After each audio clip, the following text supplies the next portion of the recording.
biggest industrial parks in Korea.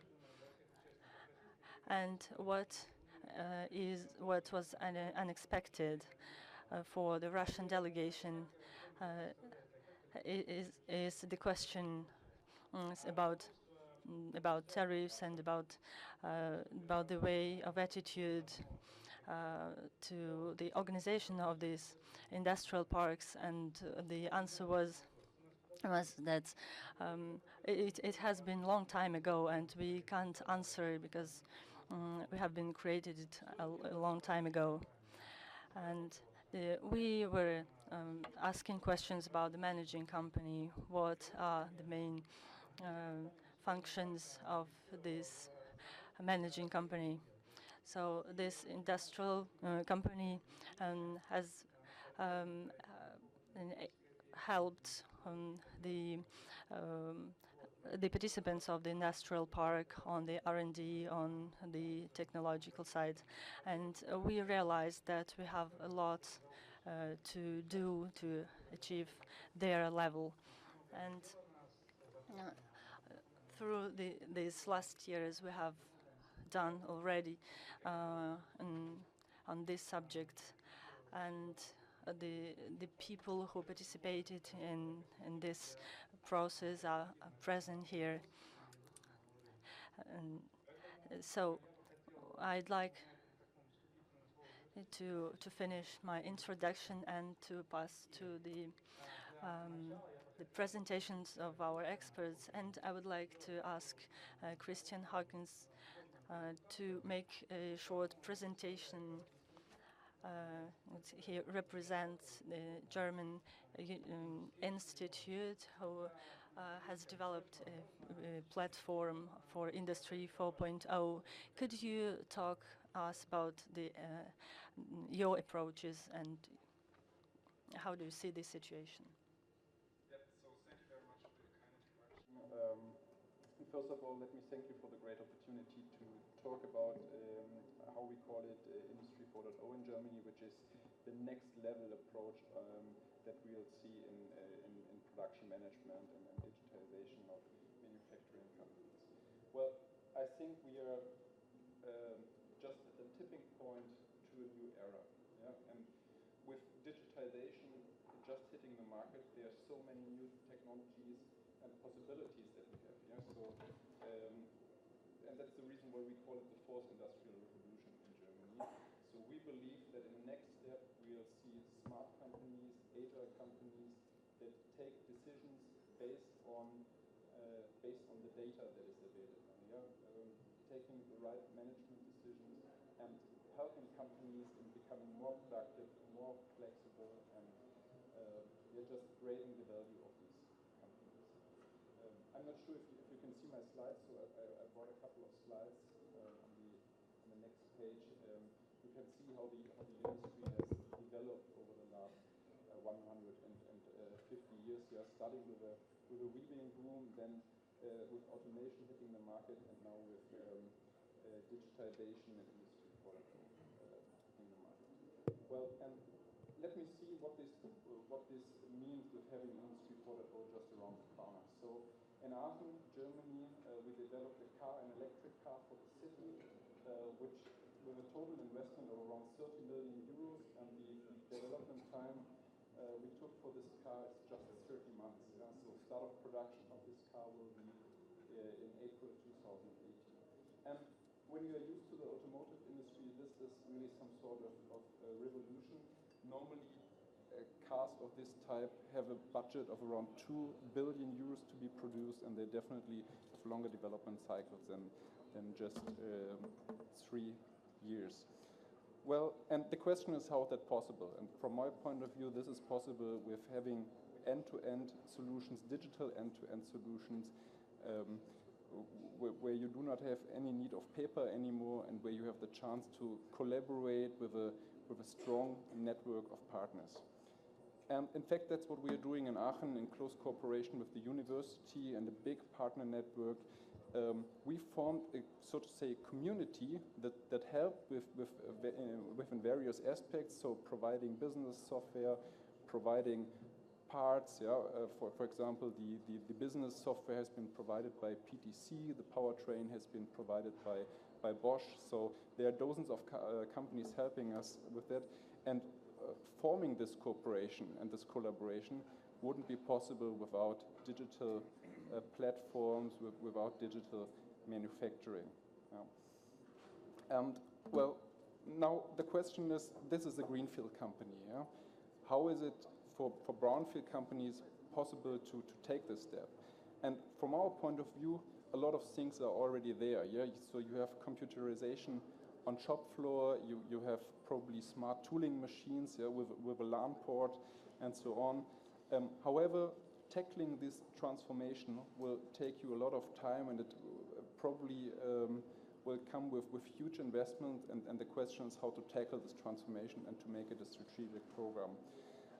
This is what I brought here is the so-called Industry 4.0 Maturity Index, which is an approach that helps company in this transformation. Yeah? So it starts with the basics, bringing IT to the shop floor, and in the next steps it helps in using the data you already have available in your systems, and then growing from that point of view until the point where you can take decisions based on the data you have available, based on the data you generate, either in your smart manufacturing plant or with your smart product. And maybe let me say one last thing. Often enough, Industry 4.0 is taken as an approach to form an autonomous company. From my point of view, that is not really necessary. Yeah? So there's huge potential already at these starting stages, yeah, where you use this data to get insights into your manufacturing facilities and probably get insights into your market. So the feedback times in order to use you have to use in order to make shifts to your production, they will definitely much shorter in the future, and I think this is where the value from digitalization and Industry 4.0 comes from. Thank you very much. Спасибо большое. Thank you so much. Christian, do you understand correctly that you have a set of tools that you're ready to offer to Russian companies as well, and you think that they can be introduced here in Russia under the previous conditions, under the existing conditions? So once again, thank you for the invitation. This is exactly what we plan to do now. Well, I mean, this is an approach developed in Germany, yeah, just developed over the last year, and we launched it in April. And as a next step, now we'd like to roll it out to the Russian market together with partners like PTC and help companies in this transformation to become a digital company. Да, спасибо большое. Thank you very much. And as I said, we started by we wanted to start by bright examples from the international experience. I would like to give the floor to Ms. Yuka Harayama, who is the member of the Committee for Science and Technology at the Cabinet of Ministers of Japan. Thank you very much for finding the time and the opportunity to come here to INNOPROM. Thank you for participating in this session. And can you please tell our participants about this very interesting, as we feel, program that the government of Japan has launched, Society 5.0. If possible, can you make it? Thank you very much for your invitation. And I'm just following Industry 4.0 to move to Society 5.0. So I try to bring some Japanese flavor. I think our approach is not in competitions, but much more in complementarity. So working hand in hand will be wonderful. Could you just prepare some slides, because I brought my You slide. can use.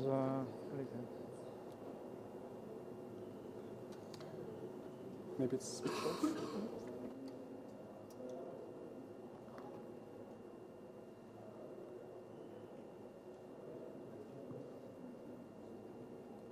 Вы можете листать слайды?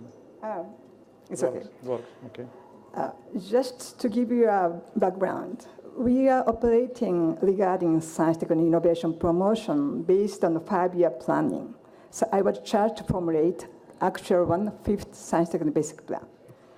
And we, at the beginning, we said the context, environment so changing so quickly, intensively, it's any more possible to planify business as usual. That's why we changed the strategy, not focusing on some topics, area, but instead of formulating what should be our wish for our society. So the key issues is really enhancing preparedness for the unforeseeable future. And we need to have a new role for the government.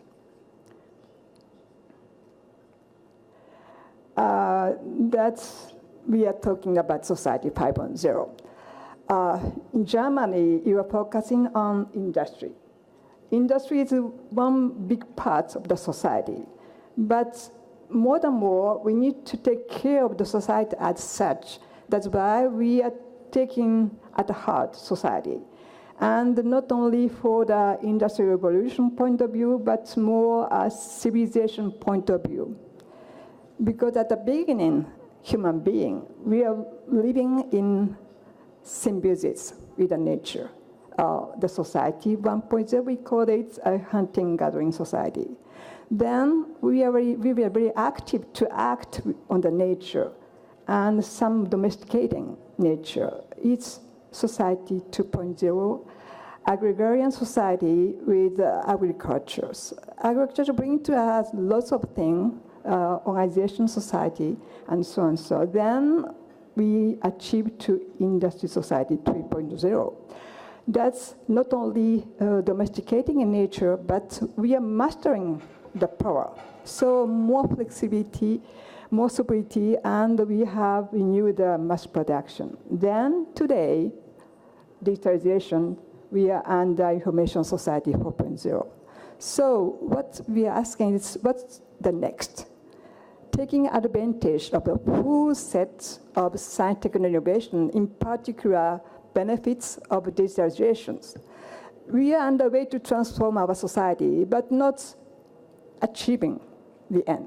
So we called some kind of ideal society 5.0. We are moving all together, not only from industry sectors, but integrating all citizens on this story. That's the key. So to make it more operational, in some sense, we know that all the new IC technology, including AI and big data, will be enabling us to reduce all the barrier. So anywhere you be, anytime you be, you may have very appropriate services, access to the information, high quality of life. So that's the end. But for that, we need to mobilize full set of technologies. And also, we need to really have some kind of prosperity for the society. That means we need to reduce inequality and also bringing space for game changers. So to make it operational, we need to have some concrete ideas about fields we'll be operating. Of course, I just to give you some flavor, bringing some energy issues, intelligent transportation system. Also, we are thinking about smart production system, quite similar to German approaches. Also, we are working in agricultural sector, so smart food chain system. And also material sciences, integrated material systems, and creating new services, and also hospitality system and so on. So that's the key area we are focusing to put into practice the idea I just described to you. But underlying technology is really data sets and really ICTs. Some key topics we are tackling is we called Impact, a big program that we are initiating. And for example, just flavor, with a big data platform for reducing social risk. So we are thinking always what could be the implication for the society, to improve our society. And also, as you know, Japan is a very advanced country for aging. So aging is really huge burden for society. But we can bring new ideas about aging in terms of smart aging. And that means we need to mobilize all the asset we have with the technology, and we have a project called Zero Intensive Nursery Care Society, kind of idea. Also for that, we need to empower computational powers. So we are moving into quantum computational technology and also using mostly in robotics, not only in industry sectors, but everyday life, including our resilience vis-a-vis natural disasters and so on. So, I have some orders like new way to create new material sciences, and of course, it's key automated driving system. It's not only Toyota's affairs, but we are creating in common underlying technology in terms of dynamic map planning, three-dimensional dynamics. And that could be used thanks to the other integrated system of data for resilience, natural disasters. So many applications for that. And also we are tackling natural disasters. And also today we are intensively investigating to develop artificial intelligence. Trying to mobilize different ministries charged of science technology, Ministry of Education, Science Technology, METI, Ministry of Economic Trade, and the Ministry of Communications. So trying to have complementarity of these approaches to make sure that we'll be using in appropriate way AIs. And also, at the same time, as I said, we are putting society at the heart. That means we need to have not only promoting scientific innovation, but taking care of negative aspects. Because intensive use of AI is very pragmatic, practical, but at the same time, it may cause new problems, new social problems. So we try to identify in advance or that could be the implication for the society. And we have some reports on AI and human society. If you have a look, please. So many challenges ahead. We are not competing against Industry 4.0, but as I say, working hand in hand. Some say technology first, or some others say social judgments first. It's not one or another, together at the same time. And what we are very happy to have in our company, Keidan Lin, they are really tackling at the heart these approaches, sharing these ideas. Of course, they are seeking their benefits, but at the same time, they are ready to serve the society. So they have now action plan to realize Society 5.0, and we are trying to create space for game changers. So we need to push ahead, kind of co-evolution of society with technology, and we need to have narrative, shared narrative. Thank you so much. Спасибо большое за такой интересный доклад. Действительно. Thank you very much for this interesting presentation. We know that Japanese have also a comprehensive approach to these kind of things, and I see that there is space for collaboration within such a platform, and we believe that there are a lot of common ideas. And do you consider within this conception of Society 5.0 the collaboration with Russia? We were working on Society 5.0. We are some kind of, it's our baby. But not only for Japan, because it's kind of value that we may share, including Germany, Russia, and I'm very grateful to you to invite me to share this idea with all of you. And finally, we may have each country their own version of Society 5.0. So that's very interesting to cooperate and collaborate. Да, спасибо большое. Thank you very much. And after having seen such brilliant examples, we could continue on and on. But we are going back to the Russian reality, and I would like to introduce you the Deputy Minister of the Industry and Trade of Russian Federation, and I would like to ask him how the apparition of these initiatives influenced the economy. It is enhancing the development of other markets for the Russia. Could you please talk about this?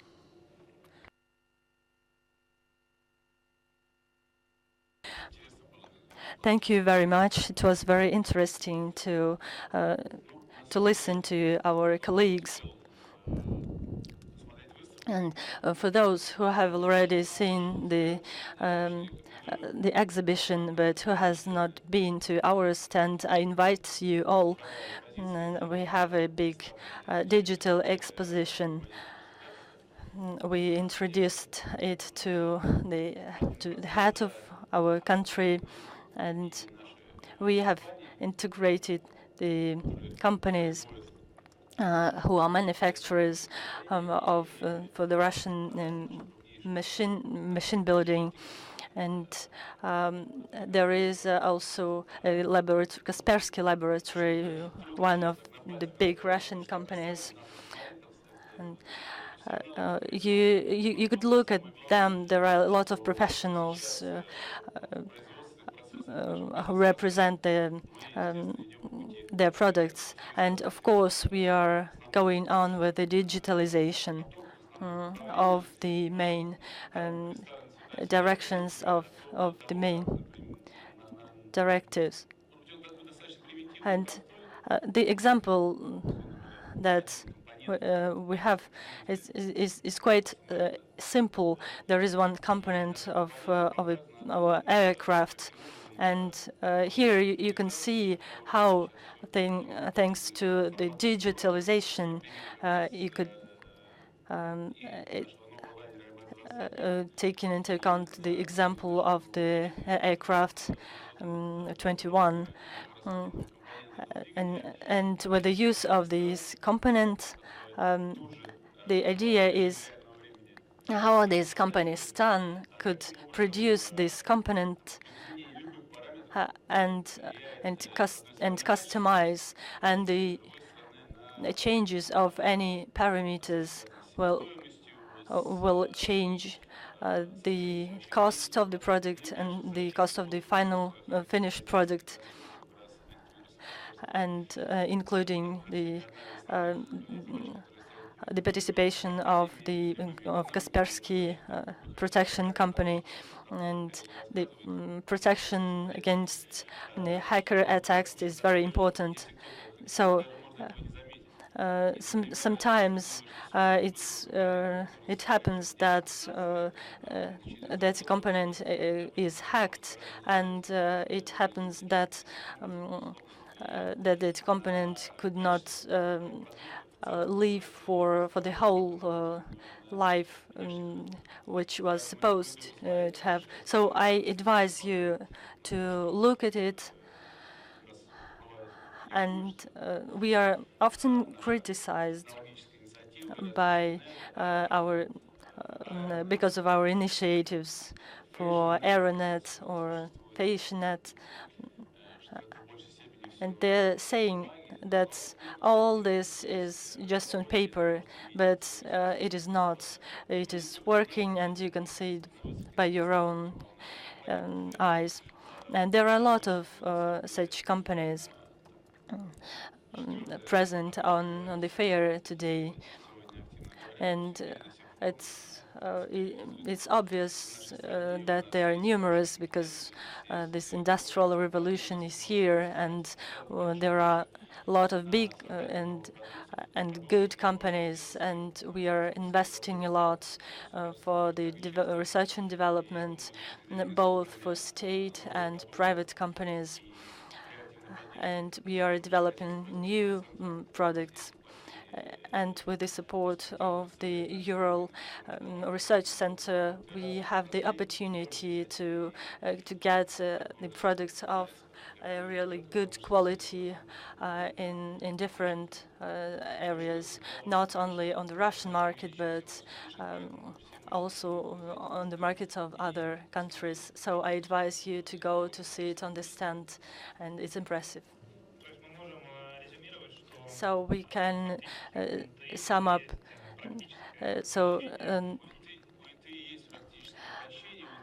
The Research Institute has a good basis, and it is based not only on the companies, but also the engineering centers that are created with the collaboration of universities and institutes. And one of the best of them is the Polytechnical Institute in St. Petersburg, and it's not the only one. As an example, there are a lot of Moscow universities participating in the program. So our main goal is that we unify the science and the industry so that they could collaborate and to get good products. Thank you very much. So it will be a good idea to look back. Can you let me go, please? Yes, thank you.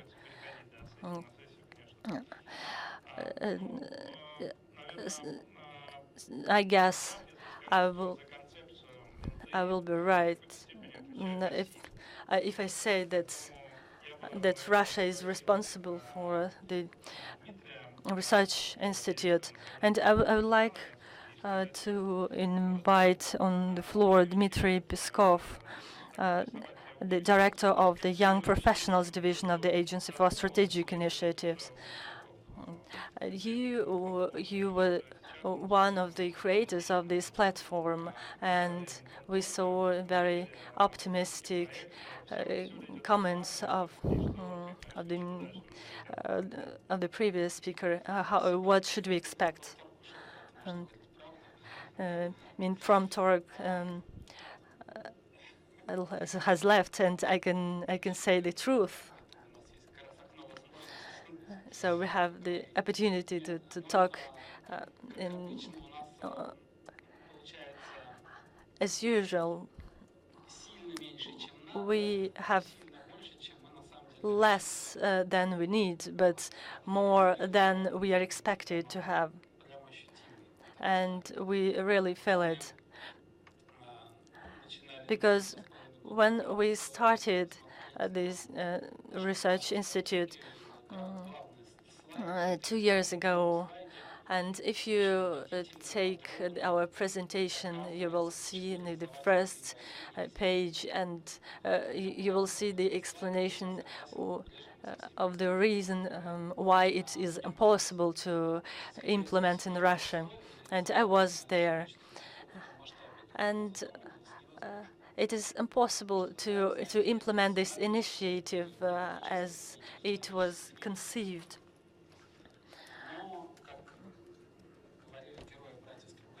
And as someone said, the problem is more interesting when it is impossible. And at that time, they were asking me, what are the new markets? What networks? What is the reaction of the academic community? So these we didn't have this methodology approach, and now we have a lot of companies created within the scientific network of scientific informational network.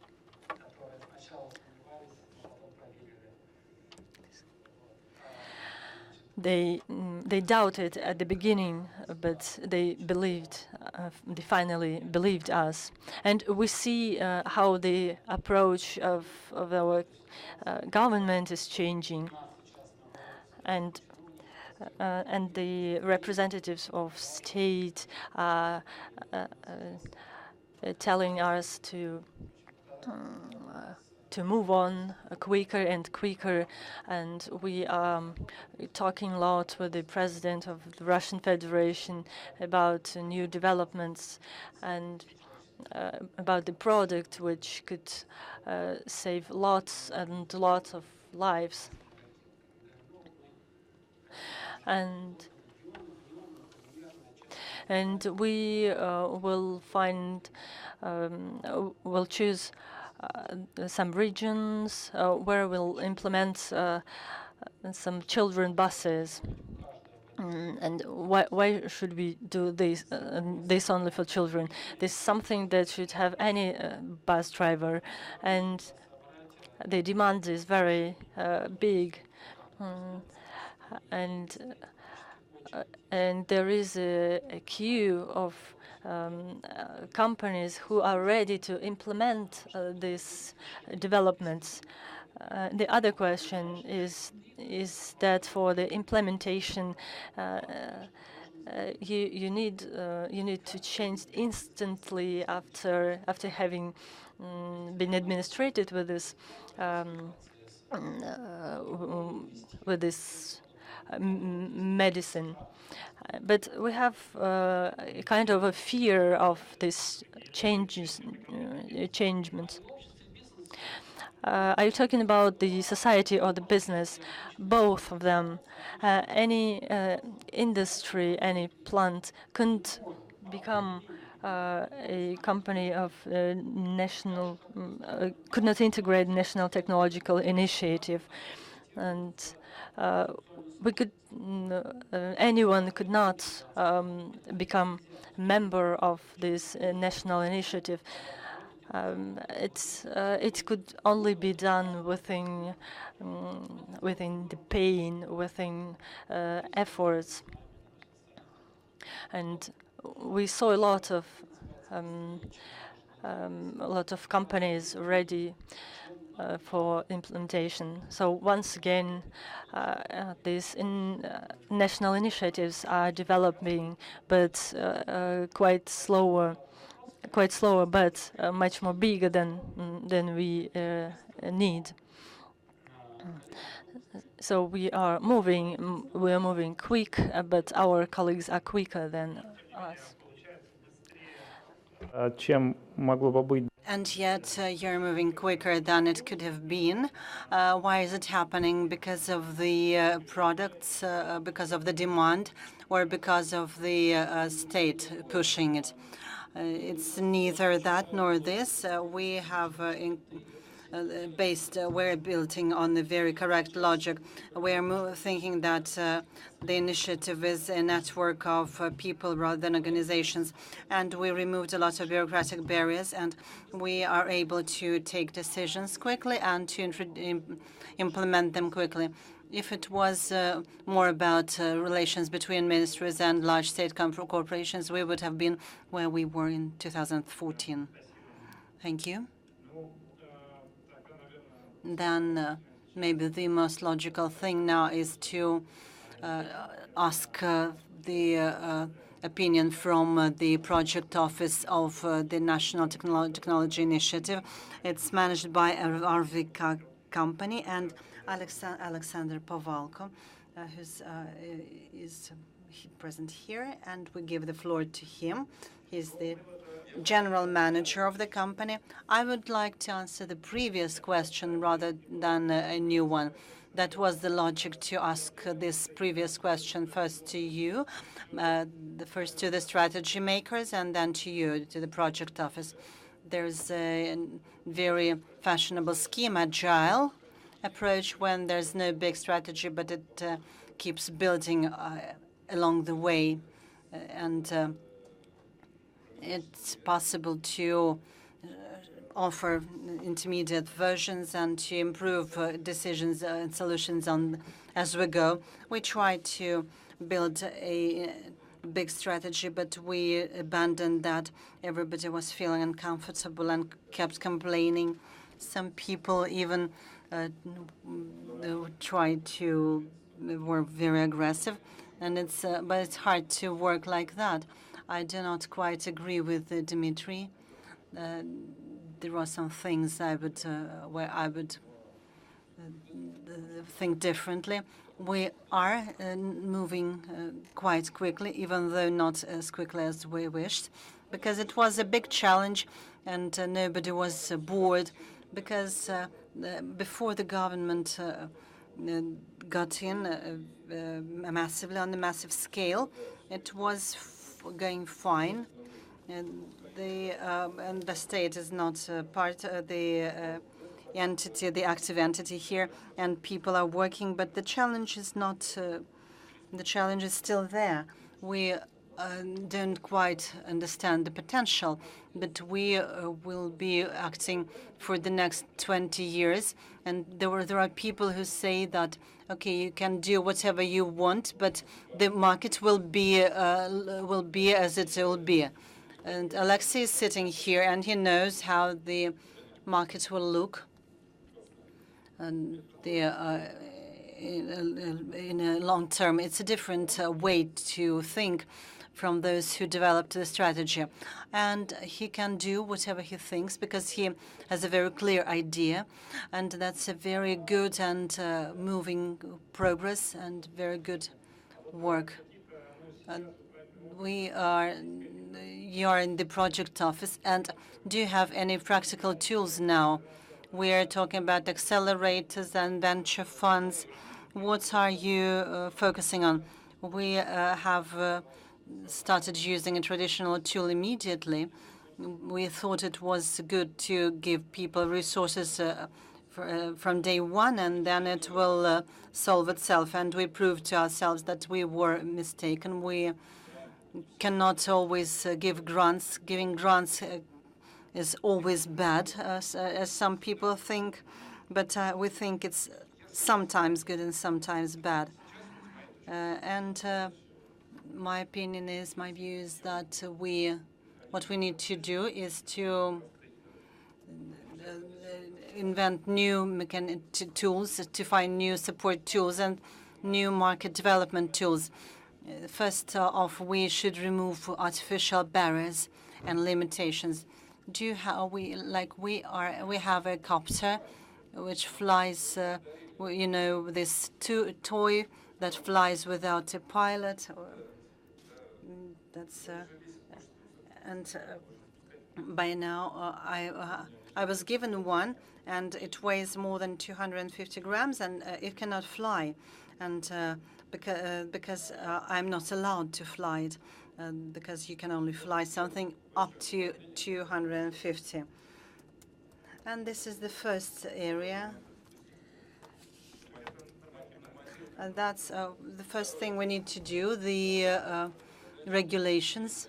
And this this drone was an example of the regulations working. But if you try to introduce a single center, a decision-taking center for any project, you will face a bottleneck. So whatever comes from the ground will lead to an endless line to the offices, and everything will die. Secondly, we need to take as many decisions as possible, and we need to build infrastructure for that in the form of infrastructural centers. Actually, it should be sectoral associations, but for those sectors that are not yet there, that have not yet emerged.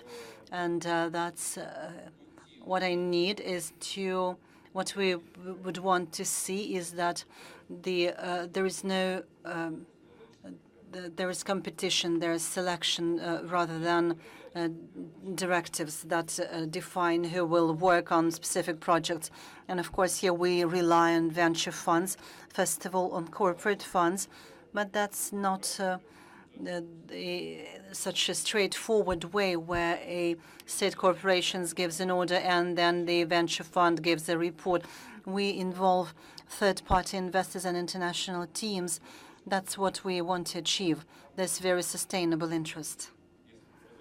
And if we are to talk about the objectives of the project office, we need to stop being the carrier of this big idea and initiative together with the Agency for Strategic Initiatives. We have to give this initiative to the people, and when they have to commit to that. You mean that strategy is more about removing barriers and supporting initiatives than about imposing your views? Yes, that's how it was from the start. Thank you. None of those speaking here has forgotten Alexei Rebik, and we have to give the floor to him, the more so because he is reacting so emotionally, and it's time to listen to him. He will share his views as the co-head of the working group of HealthNet. But the question is also to Delovaya, to the Business Russia, because we also want to hear how they react to the initiative. Good afternoon, dear colleagues. I'm happy that I was one of the initiators of the National Technology Initiative together with Dmitry Peskov. And the national initiative, as it is developing, is partly my responsibility, both as head of the work group named HealthNet, and also as someone whose mistakes, or rather position, has defined the challenges to the whole of the initiative. These mistakes that we saw first in the discussion with Dmitry Peskov, but we were all influenced by them. It's my main mistake that I was not strict enough about removing red tape from the technology initiative, and that I focused on the first and main idea of that new markets have to define themselves what they need, but somebody has to decide and to create a pattern for development of these new markets. That's why the key question is not whether or not Business Russia has any connections or any communication with the related industries, with the national technology initiatives. Of course, these connections are there because the initiative is working. But when you have supply but you don't have demand, this is a very sad situation, and very often it's a utopia that exists only around the state, the government, because supply without demand starts working only under the conditions where, like in the Silicon Valley, the ideas penetrate into the consumer's mind so fast that the consumers, who have not built the demand, there is no demand, and then this platform or solution comes out, and the consumers start introducing it in their everyday life.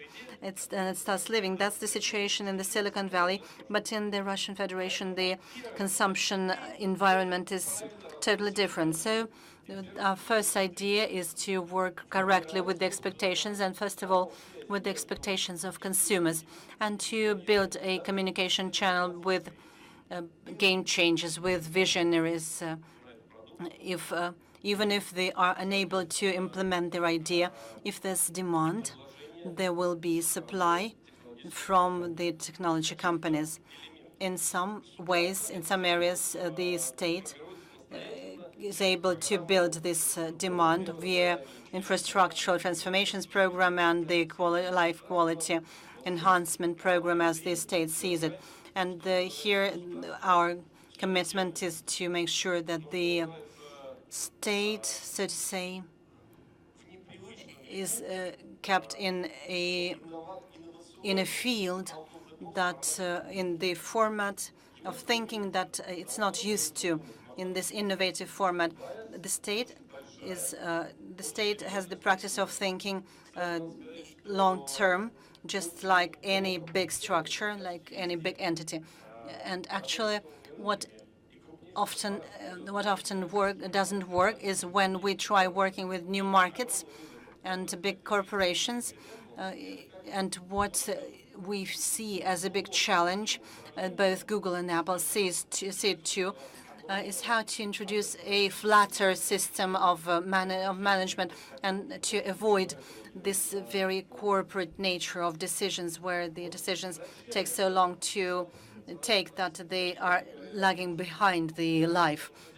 What we need to do now is to make sure that the regulations are correct and that they do not just remove barriers, but rather they stimulate and catalyze development. Regulations suggest a very high impulse for having more new companies, for engaging more new companies in the development of technologies that are not there yet. Speaking about HealthNet, I will cite a couple of examples. For example, genetic sequencing, genome sequencing and genetic research is a game changer in working on dramatic prolongation of healthy life of humans and transition from reactive to proactive medicine. Today's laws allow us to use genetic information only for research, never for medicine, never for healthcare. What we need to do now as HealthNet is to make sure that this obsolete approach is abandoned and that we are able to use genetic information in healthcare to help the doctor to take decisions using that. We are going to discuss later, but I have a question from Alexander. What's the difference between this and a barrier? It is a barrier, but in order to see that it is a barrier, someone has to decide that this is needed.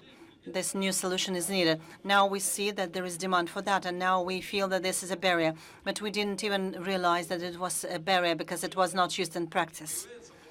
Then there are lots of personalized medical products, from drugs to tests to devices, and registration of individual devices and products happens just like it was done in the previous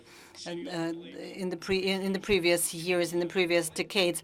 That is long and expensive.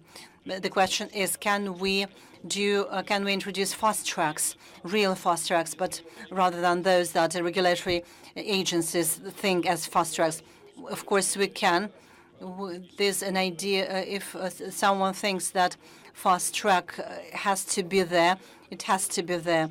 It's working in orphan diseases, but now we should see that in all life-saving decisions and solutions in healthcare. A good example is where, thanks to active work as part of the national initiative, we see a very good speed of work from our lawmakers on the cells, on cell technologies. But we need lots of standards. We need lots of regulations to go with it in order to make it usable. So we need to understand that by defining the regulatory limits and regulatory framework, we have to stop using the principle that we have to start allowing things, accepting things one by one, but rather we have to start by saying, yes, you can do everything, and then we should close the doors that don't work. The same has to do with telemed law. but it's good, but it's even more important to connect the logic for sensors and biometric data and collecting of this data into systems in order to integrate that in practical healthcare efficiently, in order to make sure that the data can be used correctly and can save money to this society. For example, by helping them stop going to hospitals many times in a row in order to prove over and over again that by tests that the patient is receiving the right therapy when the sensors have shown it before.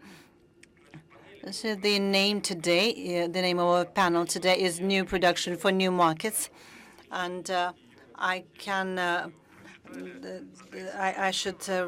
would like to remind you the example of this wonderful German electric car, and the question, and I would like to say that demands for the new production are first about low cost, then about fast solutions. So you work fast, you work cheap, and you go into the market as soon as possible, and you upgrade the ready product as you go, which is at the basis of successful work by Tesla, who keep upgrading their product all the time. And the same was the foundation of computerization of the Russian society, because we all remember how we kept upgrading our PCs. We shouldn't engage in mega projects because their results, their outcomes will not last long. Their life is becoming shorter, and they should be released onto the markets very fast. That's why tailor-made production, small tools, 3D printing, growing body organs, helping biofabric, all these things that can make sure that the chain is shorter between the generator of the product and the consumer, and which can build personal connection between them, will be in demand and will be working in practice. And last thing is we should understand that there's a trend to Uberize the industry. It is understood, it is realized by many people, but some people understand it differently. We understand that the format of removing unnecessary segments from the chain, we understand that in a wrong way quite often. We just try to digitalize the existing process rather than create new ones. In the new reality of the digital economy, the economy of the future, economy 5.0, that focuses on man on their own, is unlike that, digitalization as such is something that is good for those who are doing nothing, actually. We have to engage them in they want to engage us in digitalization of our normal life, but this is an approach, but this is not an end. And we need to create new industries, new technologies, and this is good for a good approach, a working approach for all spheres, including policy. And we speak about how we need to build new production and new sectors in the new markets, but we also need to be able to listen to consumers and also to those who are responding to the same challenges, but in other markets, in other countries, in other continents, because ultimately digital markets and digital economy are global, and we will find ourselves on this very small island Earth. We'll be together and we'll be choosing the best technology and the best solutions. Anyway, thank you. Thank you so much. So the key idea of your message is the demand. It's intermediate reaction. And you were talking about the in-house demand in the Russian Federation. And did I understand well that the project of national initiatives are more looking at the global markets?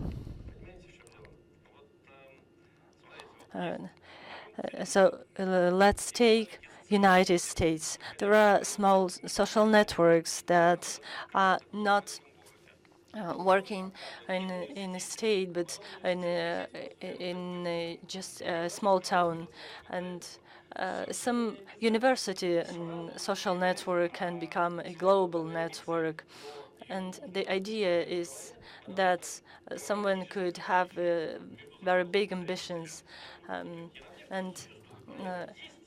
but it's not because there is a big demand from outside, but and our product is will whether be looked for because it's a good product, or it's no one will be interested in it. And if we will create something just for us, we will not stop to use the other developments. Yes, of course, moderator, let us discuss a bit. There is no local market. What are you talking about? Yeah, may I give my opinion? So, as I see the problem, and I don't agree with the speaker. If a Russian startup company is staying on the Russian market, it gains the experience on the Russian market, and it will not help it to go on the other markets. Why do I say this? The reason is that in order to open other markets, you should go through administration problems. You could see the big corporations who are offering products that has been developed some dozens years ago. It's very interesting, but we should move on, and we don't have a lot of time. But we are dealing with the national champions, and they're saying not all of them are willing to work on the Russian market. There are a lot who are going on other markets. I do agree. But the key issue is that if we see that our product is not ready to go on the worldwide market, let's take the optogenetics. We are talking about the light activation of some mechanisms of some drugs. What are we doing? We have our component. We unify our forces, and we are trying to create a product for the global market. And it's not so important who invest what. That the most important is that that we create a game-changing product, and we could achieve this global market. So for those who believe that it's terrifying to go to the world's market, I advise to integrate a big chain and provide their competences. Several years ago, an academician, a great person from the Moscow State University, has come with his proposal to enter in the big cooperation, and that he would and he would create a cooperation on the world market. What was the response? The most important is that nothing was done. So, in order to go on the worldwide market, you need to think differently. The question is not resources. This is just an approach. The idea. So as you see, 2 years passed, and they didn't create this cooperation, and they could have become a big corporation. Yes. Okay. Let me introduce another participant into this discussion. And it's impossible to discuss the national initiatives without venture company. And I invite Vasily Belov, the General Director of Venture Investment. You can take the place here, and welcome to the machine tool construction in Russia.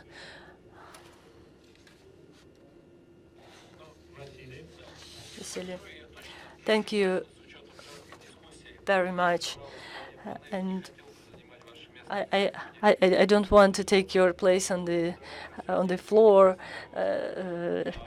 because you have a very hard work as moderator. This discussion is so interesting. I don't want to go elsewhere. But the money and the investments are indicators which is voting for one or another development model or strategy of the company. I would like to say a couple of words about the project that we conceived some years ago with the Russian venture company. We created 3 venture funds: IT Industry 4.1 and Biotech. They are aiming the investments of national initiative projects and projects of the Skolkovo Park. And we think that this bridge is very useful and important, and not only for Skolkovo Park, but also from the point of view of national initiatives. And we don't want to duplicate these competences on the Russian venture market, and we are targeting the investments by themselves, and we want to engage big corporations in this activity. And there is a lot of demands after the forum in St. Petersburg. A lot of corporations are thinking about investing in big companies, and we are planning to create this mechanism. And we are talking about co-investment. And I think that the platform that we created with the representatives of RBC, and it is not only transparent mechanism which is conform to the corporate procedures, and at the same time it is a big bridge that is helping to the startups who will receive this money. And we have a co-manager for each fund, and it's someone who has experience in venture investment. And this is a group of funds, I2BF and iTech Capital, and for biotech is the founders of OST Clinical Trials. They have a big experience in in this sphere. And here are some statistics. I think there's investments for the big companies, and we are talking about on INNOPROM. It is not. It is not addressed a lot, but 95% of companies from national initiatives are buying the technological companies at the beginning, and about 45% has their corporate funds. In Russia, the statistics is different. It's the punctual examples, and we invited a company from the market. But there are not a lot of examples like this.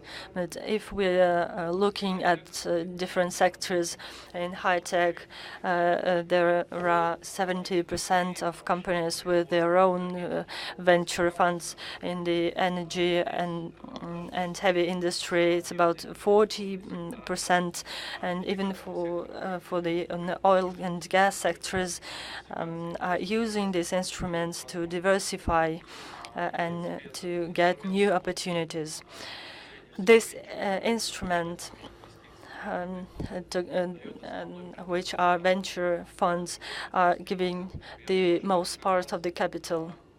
And these are the money and people and investors who can solve your discussions, who can give the answers to your questions, and who could see the company from the beginning to the development. And so that to stop Vasily, I would like to ask you, do you agree that the Russian Federation is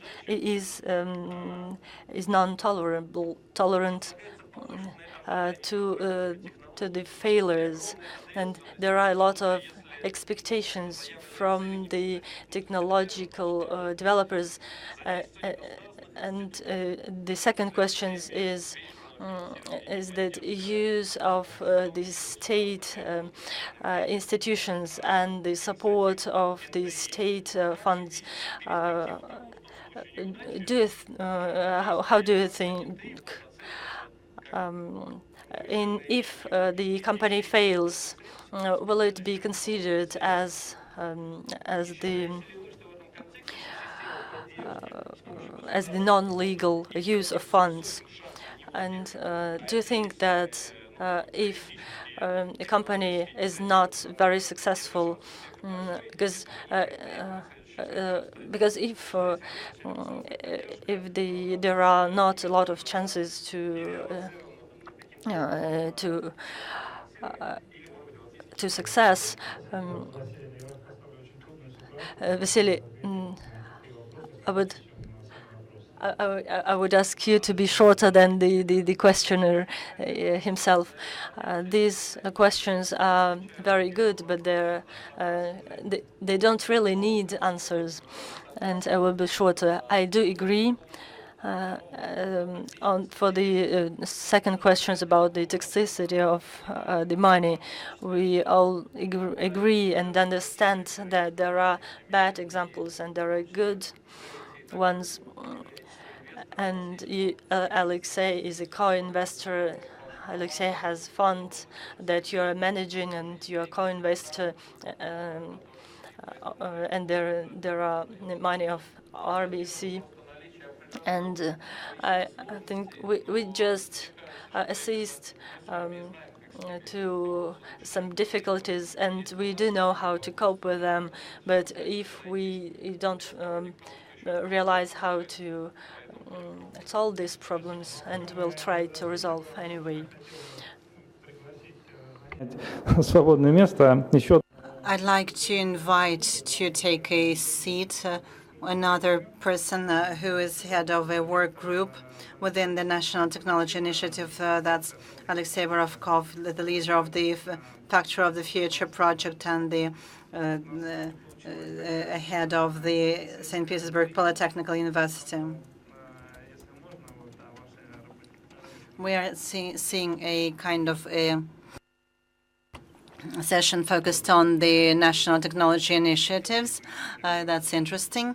It was strange that I was introduced here as the Vice Prime Minister, but it was not me who was choosing that. So first of all, we keep talking about new production, but when we look at the structure of the new production, we shift into design quite dramatically. And this is a different kind of design.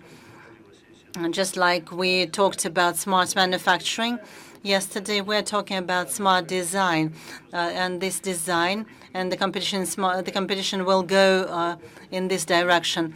I think that machines and robots and industrial internet will be the same everywhere. And then those who will make the systems smarter from day one, they will be the winners. So the time to decision, time to execution, and time to market, these three aspects will be key. Design to cost and design to cost and design to timeline.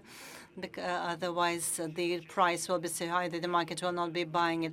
So everything should be done very quickly. And I also support the point on the global markets. Of course, we can act on the local market, but the product should be competitive on the global scale. Thank you very much. In fact, it would be good to continue this discussion for a long, long time, but I'm sure that participants have questions too. But unfortunately, we are pressed for time, and I would like Dmitry and Alexei to give maybe a couple of words to round up the discussion. And the question is, how do you see the National Technology Initiative? Is it a living discussion program? And do you see potential for changes in the strategy of the initiatives and the tactics too? I don't feel that there will be changes in strategy. We are working by iterations. We make a lot of mistakes, and we make sure that our mistakes are quick and cheap.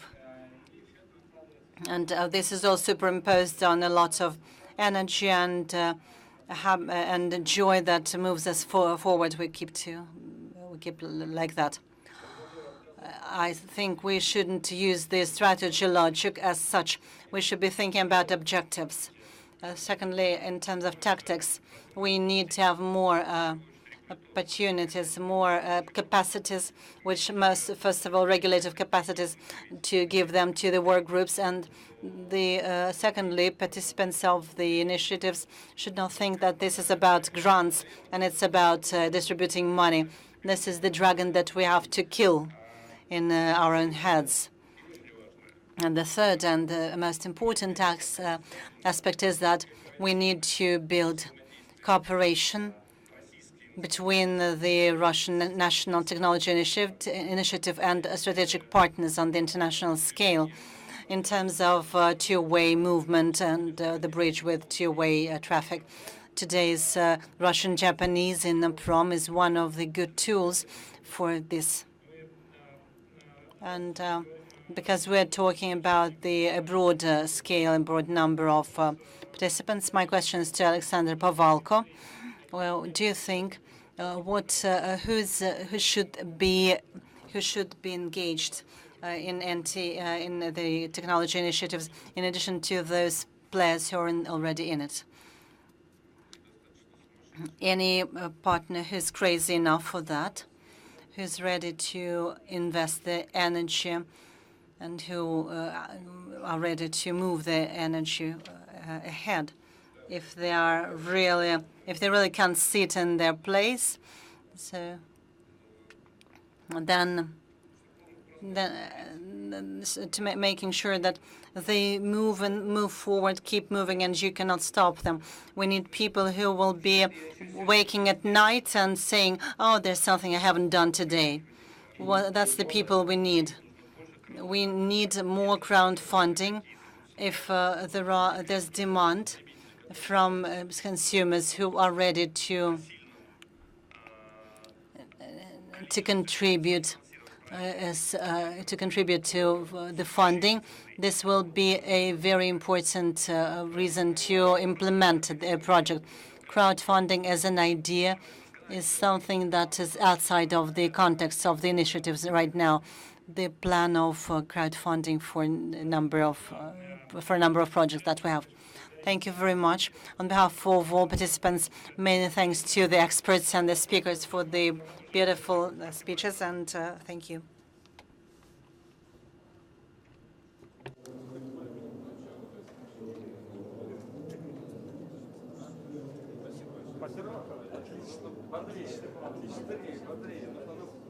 Не надо было, просто